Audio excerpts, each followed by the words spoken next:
Hello everyone, তোমরা কেমন আছো? আমি ভালো আছি। সবাইকে আমার তরফ থেকে হ্যাপি নিউ ইয়ার। আজকে থেকে আমি আবার আমার ব্লগটা কন্টিনিউ করার চেষ্টা করব। এখন সন্ধ্যাবেলা, আর আজকে আমি তৈরি করেছি অ্যাজ ইউজুয়াল চাউমিন, আমার ফেভারিট। যদিও হাজবেন্ড আজকে বলেছে বাইরে থেকে কিছু খাবার নিয়ে আসবে, কিন্তু ওর আজকে আসতে অনেকটাই দেরি হবে, সেই জন্য আমি একটু চাউমিন বানিয়ে নিলাম। দিল্লিতে আছি এখন, প্রচন্ড ঠান্ডা এখানে। চলো তোমাদের বাইরের ওয়েদারটা আজকে একটু দেখাবো। তো আমি ব্যালকনিতে এসে গেছি। যথারীতি আমার জামা কাপড় কিছুই শুকায়নি, কেননা আজকে এখানে একদম কোহরা ছিল, একটুও রোদ ওঠেনি। তো দেখো, কালকে সবাই নিউ ইয়ার সেলিব্রেট করেছে, আর আমরা তো রাত্রেবেলায় ঘুমাচ্ছিলাম। তো নিউ ইয়ার সেলিব্রেশন করেছে বলে এখানে কি সুন্দর লাইটিং লাগিয়েছে, খুব ভালো লাগছে দেখতে।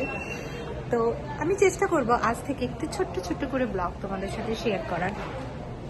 আমারও কথা বলতে ভালো লাগে তোমাদের সাথে, আর অনেকদিন হয়ে গেল করিও নি, তাই ভাবলাম আবার নতুন করে শুরু করা যাক।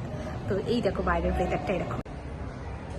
আশা করি বোঝাতে পারছি যে কতটা কুয়াশা আছে। শুধু কুয়াশা নয়, প্রচন্ড পরিমাণে এখানে পলিউশন, খুব পলিউশন এখানে।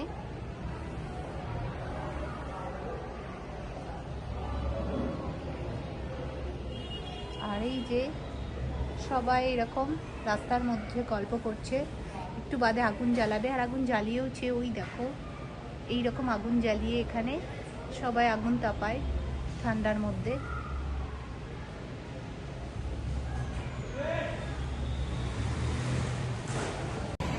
তো এই হচ্ছে অবস্থা, বাইরে ভীষণ ঠান্ডা, বেশিক্ষণ মাথায় কিছু না দিয়ে দাঁড়ানো যায় না। আর আমায়রাকে দেখাবো, আমায়রা এখন ঘরের মধ্যে খেলছে একা একা। আমি একটু ওকে কার্টুনটা লাগিয়ে দিলাম, এতক্ষণ পড়াশোনা করেছে, এখন আমি বললাম যাও তোমার মতো দেখো আর তার সাথে একটু খেলো। মাম্মা, তুমি কি সবাইকে হ্যাপি নিউ ইয়ার উইশ করবে? করো। একটু অসুবিধা হচ্ছে ফিলিপিন্স থেকে এখানে ফেরার পর, কেননা প্রচন্ড পলিউশনের কারণে নিঃশ্বাস নিতে একটু কষ্ট হচ্ছিল, সবসময় মাথায় যন্ত্রণা ধরে থাকছে। আর একটা দেশ থেকে আর একটা দেশে যখন আমরা ট্রাভেল করি বা আসি, একটা পুরো সংসার নিয়ে সেই জায়গায় অ্যাডজাস্ট করতে তো অবশ্যই একটু অসুবিধা হবে। প্রায় 4 বছরের কাছাকাছি আমরা ওই দেশে ছিলাম, এবং 4 বছরে আমরা অভ্যস্ত হয়ে গেছিলাম ওখানকার জলবায়ু, ওখানকার লোকজন, কথাবার্তা, তারপরে টাইমিং, এগুলোর সাথে। এখানে সে ফট করে একটা মানে একটা ঠান্ডার পরিবেশ, এতটা ঠান্ডা নেওয়া একটু অসুবিধারই ব্যাপার। কিন্তু তবু ঠান্ডার জন্য যতটা না বেশি কষ্ট হচ্ছে, সব থেকে বেশি কষ্ট হচ্ছে পলিউশনটা ভীষণ কষ্ট হচ্ছে। আর আস্তে আস্তে শরীরও অ্যাবজর্ব করে নেবে জিনিসটাকে, আর আস্তে আস্তে আমরা ওভারকাম করে উঠবো। মেবি পলিউশনটা আর 15 দিন মতো থাকবে, তারপরে তো বলছে যে ধীরে ধীরে কমে যাবে।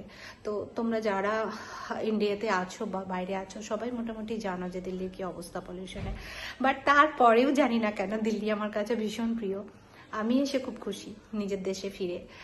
একটা কষ্ট আছে, একটা দেশ ছেড়ে আসা, একটা সংসার পুরো নতুন করে তৈরি করা, প্লাস ওখানেও আমার অনেক বন্ধু বান্ধব হয়ে গিয়েছিল। আর ওখানে আমি যখন তখন যেরকম সময় বেরিয়ে পড়তে পারতাম, ওটা আমার কাছে একটা বিশাল বড় পাওনা ছিল। রাত্রি 10টা 11টা কোনো ব্যাপার ছিল না, কিন্তু এখানে এসে তো একটু অসুবিধা হচ্ছে, ওইভাবে বেরোনো যায় না। যাই হোক, নিজের দেশ, ধীরে ধীরে সব কিছু ঠিক হয়ে যাবে, অ্যাডজাস্ট। তোমরা সবাই ভালো থেকো, যদি ভালো লাগে একটা লাইক করে দিও। Good night.